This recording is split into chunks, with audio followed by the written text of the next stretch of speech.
पंतप्रधान नरेंद्र मोदी उद्या ठाणे दौऱ्यावर असणार आहेत। लाडकी बहीण योजनेच्या कार्यक्रमाला पंतप्रधान नरेंद्र मोदी उपस्थित राहतील। ठाण्याच्या कासारवडवली परिसरात या कार्यक्रमाचे आयोजन करण्यात आले। मुख्यमंत्री एकनाथ शिंदेंकडून या कार्यक्रम स्थळाची पाहणी देखील करण्यात आली आहे। पंतप्रधान मोदींच्या दौऱ्याच्या पार्श्वभूमीवर ठाण्यातील वाहतुकीत देखील मोठा बदल करण्यात आले।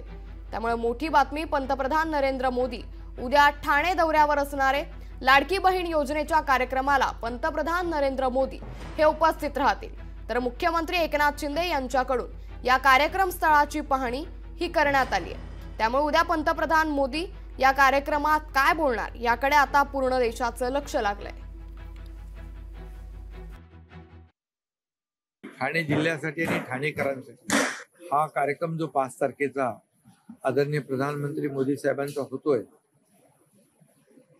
त्यामुळे खूप सगळीकडेच आनंद आहे, एक उत्साह आहे आणि सगळ्यांमध्ये मोदी साहेबांचं स्वागत जल्लोषात उत्स्फूर्त आणि या सभेला अतिशय उदंड असा प्रतिसाद मिळतोय। त्यामुळे ही सभा, हा कार्यक्रम रेकॉर्ड ब्रेक होईल। लोकशाही मराठी ऐका, पहा, जागरूक रहा।